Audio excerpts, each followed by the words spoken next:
1971లో war జరుగుతున్న సమయంలో movie start అవుతుంది. ఆ వార్‌లో ఒక విమానం పంజాబ్‌లోని ఒక పల్లెటూరు మీదుగా వెళ్తూ ఉంటుంది. దాంట్లో నుంచి ఒక గ్రెనేడ్ జారి ఆ ఊరి పొలంలో పడుతుంది. అక్కడున్న రైతులు దాన్ని వింతగా చూస్తారు. అది పేలితే చేస్తారని వాళ్ళకి తెలీదు. ఇదేదో చాలా విలువైన వస్తువు అనుకుని ఇంటికి తీసుకెళ్ళాలి అనుకుంటారు. అందులోనే రామయ్య అనే ముసలోడు ఆగలేక దాన్ని తీసుకుంటాడు. దూరంగా వెళ్లి దాని పిన్ను తాళం అనుకుని పీకేస్తాడు. కట్ చేస్తే తాత దేవుడిని పలకరించడానికి వెళ్ళుంటాడు. అంటే మన రామయ్య ఫోటో గోడ మీద ఉంటుంది. ఆ తర్వాత కొన్నేళ్లకు చాలా మంది ఉన్న ఒక తిక్క ఫ్యామిలీని చూపిస్తారు. వీళ్ళంతా రామయ్య ఫ్యామిలీనే. వీళ్ళు కరెంట్ లేకపోవడం వల్ల 3 రోజుల నుంచి ఫ్యాన్ తిరగలేదని చెక్ చేస్తూ ఉంటారు. ఆ ఫ్యాన్‌కి డస్ట్ చాలా ఉంటుంది. అయినా పట్టించుకోరు. అయితే ఒక ఎలక్ట్రీషియన్ వచ్చి చెక్ చేసి, "ఎవర్రా మీరంతా? కరెంట్ లేకపోతే ఫ్యాన్ ఎలా తిరుగుతుంది?" కరెంట్ పీకేశారు. "ముందు పోయి కరెంట్ బిల్లు కట్టండి" అని చెప్తాడు. సో, రామయ్య మనవడు విశాల్, అతని బాబాయ్ ఇద్దరు కలిసి కరెంట్ బిల్లు కడతారు. అక్కడ విశాల్‌కి ఒక అమ్మాయి కనిపిస్తుంది. పేరు గీత. ఆమెను చూడగానే వీడి గుండెల్లో గంటలు మోగుతాయి. గీత ఎక్కడికైతే పోతుందో విశాల్ కూడా అక్కడికే టికెట్ తీసుకుంటాడు. అది చూసి బాబాయ్‌కి ఒళ్ళు మండిపోతుంది. నేను వీడిని ఎక్కడికి తీసుకొచ్చాను, వీడు నన్ను ఎక్కడికి తీసుకెళ్తున్నాడు అని అనుకుంటాడు. గీత బస్సు దిగగానే విశాల్ కూడా బస్సు దిగి ఫాలో అవుతుంటాడు. గీతకి వీడు నా వెంట పడుతున్నాడని అర్థమైపోతుంది. అయినా కూడా ఆమె ఏమనదు. అంటే ఇద్దరు గుండెల్లో ప్రేమ గంటలు మోగాయన్నమాట. అలా ఆమె వెంట వెళ్ళి గీత ఇల్లు చూసేస్తాడు. అప్పుడు మనోడికి ఒక డౌట్ వస్తుంది. ఒకవేళ గీతకి పెళ్ళై ఉంటే అన్న ఆలోచన వస్తుంది. అప్పుడు బాబాయ్ విశాల్‌ని, "అరే గాడిద, పెళ్ళైన అమ్మాయికి లైనేస్తావా?" అంటాడు. దానికి విశాల్, "అదేం కాదు బాబాయ్. నేను జస్ట్ ఆ అమ్మాయికి పెళ్ళయిందా లేదా అని తెలుసుకోవాలనుకుంటున్నా. ఒకవేళ కాకపోతే ప్రేమిస్తే తప్పేముంది" అంటాడు. సో, చేసేదేమి లేక బాబాయ్, "నువ్వు ఏమైనా చేసుకోరా" అన్నట్టు ఫేస్ పెడతాడు. సో, అలా ఇద్దరు ఓకే అనుకుని గీత ఇంటి దగ్గరికి వెళ్తారు. అంతలోనే గీత వాళ్ళమ్మ బయటకొస్తుంది. వాళ్ళని చూసి, "కరెంట్ ఆఫీస్ నుంచి వచ్చింది మీరేనా?" అంటుంది. వీళ్ళకి ఫీజులు ఎగిరిపోతాయి. 2 రోజుల నుంచి కరెంట్ లేదని కంప్లెయింట్ ఇచ్చింది నేనే అంటుంది. అయితే ఇక్కడ కరెంట్ పని గురించి విశాల్‌కి ఏమీ తెలీదు. అయినా, "ఆ! ఆ! అవును. మేమే కరెంట్ ఆఫీస్ నుంచి వచ్చాం. మీరు ఒక పని చేయండి. గీత హస్బెండ్‌ని పిలవండి" అంటాడు. అప్పుడు గీత వాళ్ళమ్మ, "హస్బెండా? అసలు గీతకి పెళ్ళే కాలేదు" అంటుంది. అప్పుడు విశాల్ గుండెల్లో గంటలు మోగుతాయి. సో, ఆనందంలో విశాల్ బాబాయ్‌తో, "నువ్వు వెళ్లి మీటర్ దగ్గరికి వెళ్లి వేలు పెట్టి ఏదోలాగా టైం పాస్ చెయ్యి. నేను ఇంతలోపు ఆ అమ్మాయితో లైన్ కొట్టుకొని వస్తాను" అని చెప్తాడు. గీత వాళ్ళ అవ్వతో, "మా బాబాయ్ మీటర్ చూస్తాడు. నేను పైకెళ్ళి చుక్కను చూస్తాను. అదే కరెంటు వైర్‌ని చూస్తానని" మేడ మీదకెళ్తాడు. గీత అతన్ని చూసి చాలా ఆశ్చర్యపోతుంది. "నువ్వు ఇక్కడేం చేస్తున్నావు? కరెంట్ ఆఫీసులో నువ్వెప్పుడు పనిలో చేరావు" అంటుంది. అప్పుడు విశాల్, "అదేం లేదు. నేను నీ కోసమే వచ్చాను" అని మాట్లాడుతూ ప్రపోజ్ కూడా చేస్తాడు. కానీ గీత ఇంకా రిప్లై ఏమీ చెప్పలేదు. ఇలా వీళ్ళు ప్రేమగా మాట్లాడుకుంటూ ఉంటారు. ఇంతలో కింద బాబాయ్ మీటర్ వైర్‌కెలికి మంటలు అంటించేస్తాడు. తర్వాత ఎలాగోలా గండం గడిచి ప్రాణాలతో బయటపడతారు. తర్వాత గీత ఫ్యామిలీ, "పెద్ద కరెంట్ ఆఫీస్ నుంచి వచ్చారు మొనగాళ్ళు" అనుకుని అక్కడి నుంచి తరిమేస్తారు. తర్వాత రోజు ఒక ఎలక్ట్రీషియన్ వచ్చి కరెంటు రిపేర్ చేస్తాడు. ఇంకోవైపు గీత కూడా విశాల్ ప్రేమలో పడిపోయి ఉంటుంది. సో, ఆమెనే కరెంటు వైర్ తెంచేసి విశాల్‌కి ఫోన్ చేసి, "మళ్ళీ కరెంటు పోయింది, మీరు వచ్చి బాగు చేయండి" అంటుంది. ఆమె ఎందుకు అలా అంటుందో విశాల్‌కి అర్థమైపోతుంది. ఆ అమ్మాయి సైడ్ నుంచి కూడా సిగ్నల్ వచ్చేసిందనమాట. తర్వాత 2 ఫ్యామిలీలు కలిసి ఒప్పుకొని విశాల్ గీతల పెళ్లి ఆడంబరంగా చేస్తారు. తర్వాత మొదటి రాత్రి పాల గ్లాసుతో గీత విశాల్ రూమ్‌లోకి వస్తుంది. అక్కడ సీన్ చూసి ఆమె షాక్ అయిపోతుంది.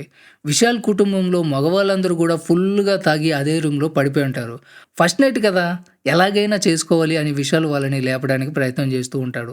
కానీ వాళ్ళు ఎవ్వరు కూడా లేవరు. ఇటువైపు ఇంటి పెద్దలు అందరూ ఈ రోజు కాకపోతే రేపైనా ఫస్ట్ నైట్ చేసుకోవచ్చులే అనుకుంటారు. సో, ఇక్కడ విశాల్ మూడ్ మొత్తం దొబ్బుతుంది. తర్వాత అందరూ నిద్రపోయిన తర్వాత గీత ఒక్కదాన్నే విశాల్ బయటికి పిలుస్తాడు. వాళ్ళ గోడౌన్‌లోనే ఫస్ట్ నైట్ చేసుకోవాలనుకుంటారు. మనోడి అదృష్టం గురించి తెలిసిందేగా. అప్పుడే విశాల్ బాబాయ్ నిద్రలో నడుచుకుంటూ అక్కడికొచ్చి వాళ్ళని తగులుతాడు. చీకట్లో గీతని ఎవరో అమ్మాయి అనుకుని గట్టిగా కేకలు పెడతాడు. అందరూ చూడండి, విశాల్ తన గర్ల్ ఫ్రెండ్‌తో రొమాన్స్ చేస్తున్నాడు అంటూ అరుస్తాడు. సో, అందరూ అక్కడికొస్తారు. అప్పుడు విశాల్, "బాబాయ్ ఫుల్‌గా తాగాడు. అందుకే ఇలా వాగుతున్నాడు" అని సర్ది చెప్తాడు. బాబాయ్ అప్పుడప్పుడు ఫుల్‌గా మందు కొట్టేవాడు. కాబట్టి అందరూ నిజమే అని నమ్మేస్తారు. తర్వాత రోజు జయరామ్ అనే వ్యక్తి విశాల్ ఇంటికొస్తాడు. వాళ్ళకి ఒక సంతోషకరమైన వార్తని తీసుకొచ్చుంటాడు. "గవర్నమెంట్ మీ పొలంలో ఎయిర్‌పోర్ట్ కట్టడానికి నిర్ణయించింది. మీ పొలం ఇదివరకు 25 లక్షల నుంచి 30 లక్షలు పలికేది. ఇప్పుడు ఇది ఒక్కసారిగా 3-4 కోట్లు అయిపోయింది" అని చెప్తాడు. ఇది విని బాబాయ్‌కి ఒక్కసారిగా కళ్ళు తిరిగిపోతాయి. అప్పుడు అందరూ కూడా ఇదంతా గీత వల్లనే జరిగింది. ఆ అమ్మాయి ఇంట్లోకి అడుగు పెట్టగానే డబ్బులు మన ఇంటికి వరదలా వస్తున్నాయి అనుకుంటారు. అప్పుడు అందరూ కలిసి గీత కోసం ఏదైనా చేయాలనుకుంటారు. అప్పుడు విశాల్, "నా దగ్గర ఒక పెద్ద ఐడియా ఉంది. అదేంటంటే నేను గీతని హనీమూన్‌కి తీసుకెళ్తాను. ఇంతకంటే పెద్ద గిఫ్ట్ ఏముంది" అంటాడు.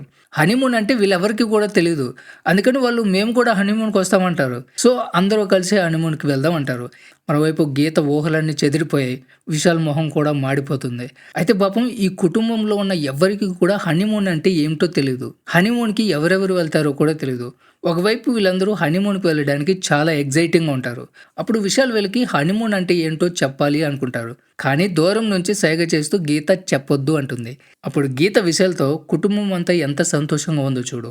వాళ్ళని బాధ పెట్టొద్దు. అందరం కలిసి వెళ్దాం అంటుంది. సో, అలా మరుసటి రోజు కుటుంబం అంతా కలిసి వీసా ఆఫీస్‌కి వెళ్తారు.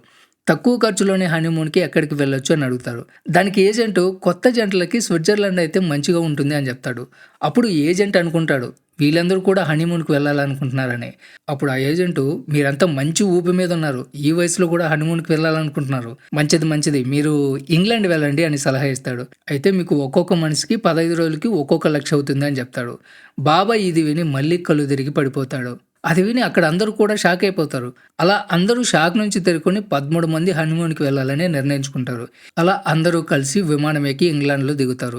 ఇప్పుడు మనకి అసలు కామెడీ స్టార్ట్ అయిపోతుంది. మొత్తం ఫ్యామిలీ 15 రోజులు స్టే చేయడానికి హోటల్ రూమ్స్ తీసుకోవడానికి వెళ్తారు. ఇక్కడ మరోసారి బాబాయ్‌కి కళ్ళు తిరుగుతాయి. ఎందుకంటే 15 రోజులు హోటల్‌లో స్టే చేయడానికి 12 లక్షలు అవుతుంది అని చెప్తాడు. బాబాయే కాదు ఇది విన్న మిగతా కుటుంబం కూడా షాక్ అయిపోతారు. ఈ డబ్బుతో ఒక ఇల్లే కొనొచ్చు అనుకుంటారు. తర్వాత ఫ్యామిలీ మొత్తం ఎక్కడ ఉండాలా అని ఆలోచిస్తూ ఉంటారు. అప్పుడు వీళ్ళతో పాటు వచ్చిన బస్సు డ్రైవర్ పేరు రణబీర్ కపూర్. పంజాబ్‌కి చెందినోడే. మన వాళ్ళే కదా అని రణబీర్ ఆ కుటుంబం మొత్తాన్ని ఒక 1,00,000 రూపాయలు ఇచ్చి వాళ్ళ ఇంట్లోనే ఉండేలా చూసుకుంటాడు. సో, వాళ్ళు ఇంతకంటే మంచి డీల్ కుదరదని అందరూ కలిసి వాళ్ళ ఇంటికి వెళ్ళిపోతారు. అప్పుడు రణబీర్ వాళ్ళతో ఇంట్లో 2 రూములు మాత్రమే ఉన్నాయి. మీ కుటుంబం మొత్తం హాల్లోనే ఉండండి అంటాడు. మీకు కావాల్సినవన్నీ చూసుకుంటాను అంటాడు. అప్పుడు బామ్మ సరే సరే ఎక్కడైతే ఏముందిలే హాల్లోనే హనీమూన్ చేసుకుంటాంలే అంటుంది. దెబ్బకి రణబీర్ ఫీజులు ఎగిరిపోతాయి. ఏంటి ఇంత ఓపెన్ ప్లేస్‌లో హనీమూన్ చేసుకుంటారా? ఇదెక్కడ తిక్కల ఫ్యామిలీరా బాబు అనుకుంటాడు. ఆ తర్వాత అందరూ కలిసి హాల్లోనే రెస్ట్ తీసుకుని మాట్లాడుకుంటూ ఉంటారు. ఒకవైపు విశాల్ గాడు చాలా బాధపడిపోతూ ఉంటాడు. నేనొచ్చింది హనీమూన్‌కే కాదా అనుకుంటూ ఉంటాడు. అందరూ కలిసి హోటల్‌లోనే ఉంటే నేను హనీమూన్ ఎక్కడికి చేసుకోవాలి అని ఆలోచిస్తూ ఉంటాడు. మరుసటి రోజు ఉదయం ఫ్యామిలీ మొత్తం ఇంగ్లాండ్ తిరగడానికి వెళ్తారు. ఈ ట్రిప్ బాగా ఎంజాయ్ చేయాలని విశాల్‌కి ఒక ఐడియా వస్తుంది. గీతకి కడుపు నొప్పి ఉందంట. నేను గీతని తీసుకుని ఇంటికి వెళ్తాను. మీరు ఈ ట్రిప్‌ని ఎంజాయ్ చేసి ఇంటికి రండి అంటాడు. అప్పుడు విశాల్ వాళ్ళ అంకుల్ అబ్బా నాకు కూడా కాళ్ళు నొప్పి వస్తుంది. నేను కూడా ఇంటికెళ్ళి రెస్ట్ తీసుకుంటాను అంటాడు. సో, ఇక చేసేదేం లేక అంకుల్‌ని కూడా ఇంటికి తీసుకెళ్ళిపోతారు. అంకుల్‌కి ఫుల్‌గా మందు తప్పిస్తాడు. అతను ఫుల్‌గా తాగి పడిపోతే ఇప్పుడు గీతతో ఎంజాయ్ చేయాలని అనుకుంటాడు. అయితే ఎంత మందు తాగినా కూడా అంకుల్‌కి మత్తెక్కదు. అంటే కిక్ ఎక్కదు. అప్పుడు విశాల్ అంకుల్‌కి ఇంట్లో ఉన్న కారం, ఉప్పు, మసాలాలు అన్నీ కలిపి జ్యూస్ చేసి ఇస్తాడు.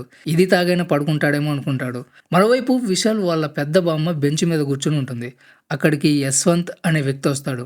ఈమెను చూడగానే పంజాబ్ నుంచి వచ్చింది అనుకుంటాడు. బామ్మగారు ఎవరైనా చనిపోతే అంతిమ సంస్కారాలకి ఏమైనా వచ్చారా అని అడుగుతాడు. అంతిమ సంస్కారాలా? అరే హౌలే నేను హనీమూన్‌కి వచ్చానురా అంటుంది. ఈ వయసులో హనీమూనా అని ఆశ్చర్యపోతాడు. ఈ వయసులో కూడా తాతగారు మంచి బలంగా ఉన్నట్టున్నాడే అంటాడు. దానికి బామ్మ లేదు లేదు ఆయన ఎప్పుడో పోయారు. నేను 13 మందితో కలిసి హనీమూన్‌కి వచ్చాను. కావాలంటే నువ్వు కూడా ఎంజాయ్ చేయొచ్చు అంటుంది. బామ్మ చెప్పిన మాటలకి వీడు మైండ్ బ్లాక్ అయిపోతుంది. చేసుకోమ్మా చేసుకో. 13 మందితో కాకపోతే 15, 20 మందితో హనీమూన్ చేసుకో. మా తాతను కూడా అడుగుతాను. ఒకవేళ ఆయన వస్తే పంపిస్తాను అని చెప్పి అక్కడి నుంచి పారిపోతాడు. మరోవైపు అంకుల్ విశాల్ ఇచ్చిన జ్యూస్ తాగి బెడ్ మీద పడిపోతాడు. ఇదంతా జరిగేలోపు ఫ్యామిలీ మొత్తం తిరిగి ఇంటికి వచ్చేస్తారు. అప్పుడు విశాల్ దేవుడు అందరికీ ఇలాగే చేస్తున్నాడా లేదా నా ఒక్కడికి ఇలా చేస్తున్నాడా అని బాధపడతాడు. ఎవరైనా నా భార్యతో ఒక రాత్రి గడిపే భాగ్యం కలిగించండి అయ్యా అనుకుంటాడు. ఆ తర్వాత మరుసటి రోజు కుటుంబం మొత్తం తిరగడానికి బయటకు వస్తారు. అక్కడ కొంతమంది అమ్మాయిలు పూలు అమ్ముతూ ఉంటారు. ఒక అమ్మాయి బాబాయ్ దగ్గరకు వచ్చి పువ్వు ఇస్తుంది. మళ్ళీ బాబాయ్ కళ్ళు తిరిగి కింద పడిపోతాడు. కంగారు పడకండి, ఈసారి బాబాయ్ కింద పడింది డబ్బు గురించి కాదు, అందమైన అమ్మాయి పువ్వు ఇవ్వడం వల్ల. తర్వాత అందరూ కలిసి బాబాయ్ని లేపుతారు. అప్పుడు బాబాయ్ మీరంతా కాదురా ఆ తెల్లమ్మాయి ఎక్కడా, నేను ఆ అమ్మాయి దగ్గరికి వెళ్ళాలి అంటాడు. అప్పుడు అందరూ నీకేమైనా పిచ్చి పెట్టిందా, ఆ అమ్మాయి ఎప్పుడో వెళ్ళిపోయింది అంటారు. ఆ తర్వాత విషయాలు అందరి దగ్గరకు వచ్చి నేను ఒక లాటరీ గెలిచాను, ఇందులో ఒక జంటకి 5 స్టార్ హోటల్స్లో ఉండడానికి అవకాశం దొరికింది అంటాడు. ఈ లాటరీ కూడా మనోడి కోసం మనోడే తయారు చేసుకున్నదే, నేను గీత వెళ్తున్నాం అంటాడు. అయితే టికెట్ గీత వాళ్ళ మరదలకి ఇచ్చేస్తుంది. ఎందుకంటే వాళ్ళిద్దరు కొంచెం డిస్టెన్స్ ఉండడం వల్ల ఈ మూలంగానైనా కన్విన్స్ అయ్యి వస్తారనుకుంటుంది.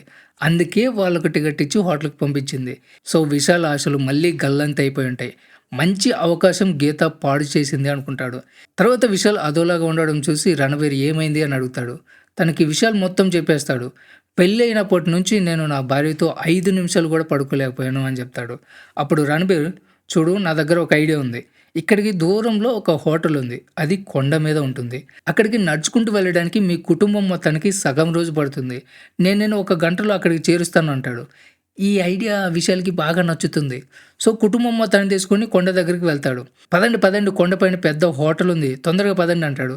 అయితే అందరికీ ఎక్కువ ఏజ్ ఉండడం వల్ల అందరికీ కాళ్ళు నొప్పులు పుడతాయి. అప్పుడు విశాల్ ఈ అవకాశం కోసమే చూస్తూ ఉంటాడు. కాబట్టి గీతని తీసుకొని ఆ హోటల్‌కి వెళ్తాడు. అప్పుడు బాగా ఎంజాయ్ చేయాలనుకుంటాడు. అయితే మనోడి ఆశలు అంతలోనే మళ్ళీ ఆవిరైపోతాయి. ఎందుకంటే గీత చాలా అలసిపోయి నీరసంగా ఉంటుంది. సో, ఇక కుటుంబం మొత్తం నడుచుకుంటూ వచ్చేసరికి రాత్రి అయిపోతుంది. అప్పుడు బామ్మ ఒక బెంచ్ మీద కూర్చొని విశ్రాంతి తీసుకుంటూ ఉంటుంది. అక్కడికి మార్క్ అనే ఒక ముసలాడొచ్చి, మీరేదో సమస్యలో ఉన్నట్టున్నారు అంటాడు. అయితే అతనికి పంజాబీ రాదు. అప్పుడు బామ్మ చెప్పే మాటలు అర్థం కాక వాళ్ళ ఫ్రెండ్‌కి ఫోన్ చేస్తాడు. ఆ ఫ్రెండ్ ఎవరో కాదు, యశ్వంత్. అప్పుడు మార్క్ యశ్వంత్‌తో, ఈ బామ్మ ఏదో చెప్తుందిరా నాకు అర్థం కావట్లేదు, నువ్వు మాట్లాడని ఫోన్ ఇస్తాడు. బామ్మ యశ్వంత్‌తో, అరే యశ్వంత్, నువ్వు మీ తాతని హనీమూన్‌కి పంపిస్తా అన్నావు, పంపించలేదే, ఏంటి సంగతి అంటుంది. అప్పుడు యశ్వంత్, బామ్మగారు నీకు 13 మందితో హనీమూన్ సరిపోలేదా బామ్మ, మా తాతగారిని కూడా వదలవా నువ్వు అంటాడు. అప్పుడు బామ్మ, అందరూ ఎక్కడికెక్కడికో వెళ్ళిపోయారు, నా హనీమూన్ పరిస్థితి ఏంటో అంటుంది. సో యశ్వంత్ బామ్మ ఎందుకు వచ్చిందో ఏం చేయాలో మార్కుకి చెప్పేస్తాడు. అప్పుడు మార్కు, ఓ సింతేనా, బామ్మతో హనీమూన్ చేసే బాధ్యత నాది, ఇక నేను చూసుకుంటా అంటాడు. అప్పుడు బామ్మ యశ్వంత్తో, మార్క్ హనీమూన్ని చీకట్లో బలి ఒప్పుకున్నాడే అంటుంది. అప్పుడు యశ్వంత్, బామ్మగారు ఇంగ్లీష్ వాళ్ళు చాలా మంచోళ్ళు, ఏదైనా సరే ఎలానే ఒప్పుకుంటారు, వాళ్ళకి ఇలాంటివి పెద్ద సమస్య ఏమి కాదు అంటాడు. తర్వాత మార్కు బామ్మని హనీమూన్ కోసం ఒక హోటల్కి తీసుకుని వెళ్తాడు. అక్కడ బామ్మతో మాటలు కలపడానికి ప్రయత్నం చేస్తాడు. కానీ వాళ్ళకి ఒకరి భాష ఒకరికి తెలియదు. అందుకు బామ్మ మళ్ళీ యశ్వంత్కి ఫోన్ చేసి, నువ్వు ఇక్కడికి రా, నీతో అవసరం పడొచ్చు అంటుంది. ఆ టైంలో యశ్వంత్ పడుకుని ఉంటాడు. ఈ మాట విని నిద్ర మొత్తం వదిలిపోయి ఉంటుంది. అరే బామ్మ, ఎంతమందితో హనీమూన్ చేసుకుంటావు, మన ఇండియన్స్ ఇంత డెవలప్ అయిపోయారా అనుకుంటాడు. మరోవైపు మార్కు బామ్మ చేతిని ముద్దు పెట్టుకుని ముగ్గులకి దించాలనుకునే లోపు బామ్మ లేచి, ఎలా కనపడుతున్నానరా నీకు తెల్ల వెధవా అంటూ అరుస్తూ మార్కుని ఉతికారేస్తుంది. ఈ గొడవ చూసి హోటల్ వాళ్ళు పోలీసులను పిలుస్తారు. అప్పుడు మార్కు, యశ్వంత్ను ఆమెతో ఇలా చేయమని చెప్పాడు అని చెప్పేస్తాడు. యశ్వంత్ వల్ల పెద్ద తప్పే జరిగిపోయేది. అలా సర్దుకున్న తర్వాత పోలీసులు బామ్మని వాళ్ళ ఫ్యామిలీ దగ్గరికి తీసుకెళ్తారు. అప్పుడు అందరూ హనీమూన్ అంటే ఏంటో బామ్మకి వివరంగా చెప్తారు. ఇది విని బామ్మ, అయ్యో ఇది నాకు ముందుగానే ఎందుకు చెప్పలేదు, నేను అందరికీ హనీమూన్కి వచ్చాను, అది కూడా 13 మందితో అని చెప్పుకున్నాను, అందరూ నా గురించి ఏమనుకున్నారో అంటుంది. అప్పుడు అంకుల్, ఏమనుకుంటారు, చింత చచ్చిన పులుపు చావలేదు అనుకుంటారు అంటాడు.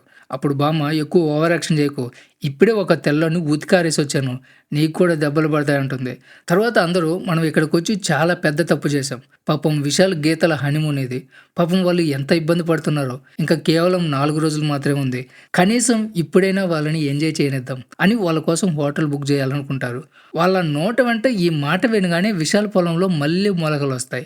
అప్పుడు విశాల్ గీత హోటల్ గేట్ దగ్గరికి రాగానే వాళ్ళకి ఒక ఫోన్ వస్తుంది. అప్పుడు వాళ్ళ అంకుల్ ఫోన్లో విశాల్తో, గవర్నమెంట్ ఆఫీస్ నుంచి ఫోన్ వచ్చింది, ఎయిర్పోర్ట్ ప్లాన్ గవర్నమెంట్ క్యాన్సిల్ చేసిందంట అని చెప్తాడు. ఈ విషయం విని కుటుంబం మొత్తం పెద్ద షాక్ అయిపోతారు. అప్పుడు అందరూ, మనం నిలువునా మునిగిపోయాం, పొలం పోయింది, ఖర్చులు పెరిగిపోయాయి, అంతా నాశనమైంది. సో 4 రోజుల ట్రిప్ ఉన్నా కూడా వదిలేసుకుని ఉన్న పలంగా అందరూ కలిసి ఇండియాకి తిరిగి వచ్చేస్తారు. అప్పుడు అందరూ, ఇంటి కోడలు వచ్చింది, దరిద్రం తగులుకుంది, ఈమె వచ్చి అంతా నాశనం చేసింది అని అనుకుంటారు. ఇదంతా గీత వింటుంది. అప్పుడు గీత విశాల్తో, అందరూ నేను ఇంటికి కోడలుగా రావడం వల్లే దరిద్రం పట్టుకుంది అంటున్నారు. నా చిన్నప్పటి నుంచి మా అమ్మ నాన్న నన్ను అల్లారు ముద్దుగా పెంచుకున్నారు, వాళ్ళకి ఎన్నో కష్టాలు వచ్చాయి, కానీ ఎప్పుడు నన్ను దరిద్రం అనుకోలేదు, అందుకే నేను మా ఇంటికి వెళ్ళాలని నిర్ణయించుకుంటున్నాను అంటుంది. అప్పుడు విశాల్, నేను కూడా నీతో వస్తాను అంటాడు. అందుకు గీత, వద్దు, నేను మాత్రం వెళ్తాను, నువ్వు నాతో పాటు వస్తే ఇది వచ్చి మా ఇంటిని నాశనం చేసి మా ఇంటి వెలుగుని తీసుకెళ్ళిపోయింది అంటారు అని చెప్పి దుఃఖంతోనే గీత అక్కడి నుంచి వాళ్ళ ఇంటికి వెళ్ళిపోతుంది. తర్వాత మరుసటి రోజు విశాల్ ఇంటికి తన చెల్లెలు ఏడుస్తూ వస్తుంది. అప్పుడు ఆమె, మా ఆయన ఇంట్లో వాళ్ళు నన్ను ఇంట్లో నుంచి తరిమేశారు, నేను దరిద్రపు దాన్నట, ఇంతకుముందు వాళ్ళకి బంగారం షాప్ ఉండేది, అది ఇప్పుడు అమ్ముకునే పరిస్థితికి వచ్చింది, దీనికి నేనే కారణం, నా దరిద్రం వల్లనే ఇలా జరిగింది అని అత్తింటి వాళ్ళు అంటున్నారని చెప్తుంది. ఇది విని కుటుంబం మొత్తంకి కోపం వస్తుంది. అసలు వాళ్ళకి బుద్ధి ఉందా లేదా, ఎలా అనగలుగుతున్నారు ఎలా అనుకుంటారు. అప్పుడు విశాల్ వచ్చి, మన ఇంటి కూతురునంటే అంత బాధపడుతున్నారు, మరి మీరు గీతను కూడా మీరు ఇలాగే అన్నారు, అప్పుడు మీకు ఇది న్యాయంగా అనిపించిందా, వాళ్ళ ఫ్యామిలీకి కూడా ఇలాగే కోపం వస్తుంది కదా అంటాడు. అప్పుడు వాళ్ళు ఏమన్నారో అర్థం చేసుకుంటారు. అప్పుడు విశాల్ వాళ్ళతో, ప్రతి ఇంటికి కోడలు వస్తుంది, అప్పుడు ఆ ఇంట్లో అందరూ ఈమె కూడా మా కూతురు లాంటిదే అని మాట వరుసకంటారు. కానీ ఆ పదం మారిపోయి తర్వాత కోడలు కోడలుగానే ఉంటుంది అనే విషయాలంటాడు. దీంతో వాళ్ళకి వాళ్ళ తప్పు పూర్తిగా అర్థమైపోతుంది. అప్పుడు వాళ్ళు పదండి మన కూతుర్ని వెనక్కి తెచ్చుకుందాం అంటాడు. తర్వాత విశాల్ కుటుంబం మొత్తం గీత ఇంటికి వెళ్ళిపోతారు. గీత కుటుంబ సభ్యులని చేతులెత్తి క్షమాపణ చెప్పమని అడుగుతారు. మా వల్ల చాలా తప్పు జరిగిపోయింది. మమ్మల్ని క్షమించండి అంటాడు. ఇలా వీళ్ళు చేతులెత్తి మొక్కడం వల్ల గీత వాళ్ళ తల్లిదండ్రులకు ఇబ్బందికరంగా అనిపించి వెంటనే వాళ్ళని క్షమించేస్తారు. వాళ్ళతో పాటు గీత కూడా వాళ్ళని క్షమించేస్తుంది. తర్వాత కుటుంబం అంతా కలిసి సంతోషంగా ఇంటికి వచ్చేస్తారు. ఆ తర్వాత ఇక్కడ ఒక ట్విస్ట్ రివీల్ అవుతుంది. విశాల్ తన చెల్లి ఇంటికి తిరిగి రావడం కూడా విశాల్ బావ చెల్లితో ప్లాన్ చేశాడు. ఇలా వాళ్ళ ఫ్యామిలీకి వాళ్ళు చేసిన తప్పు తెలిసిపోయింది. ఇక చివర్లో జయరామ్ ఇంటికి వస్తాడు. మీ స్థలం ఒక ప్రైవేట్ కంపెనీ కొన్ని కోట్ల రూపాయలకి కొనటానికి సిద్ధంగా ఉంది అంటాడు. ఇది విని ఆ కుటుంబం మొత్తం ఎగిరి గంతేస్తుంది. మరోవైపు విశాల్ గీతతో ప్రశాంతంగా శోభనం చేసుకుంటాడు. ఈ సీన్తోనే మూవీ ఎండ్ అవుతుంది. సో ఇది ఫ్రెండ్స్ ఇవాల్టి video. Don't forget subscribe. Thanks for watching.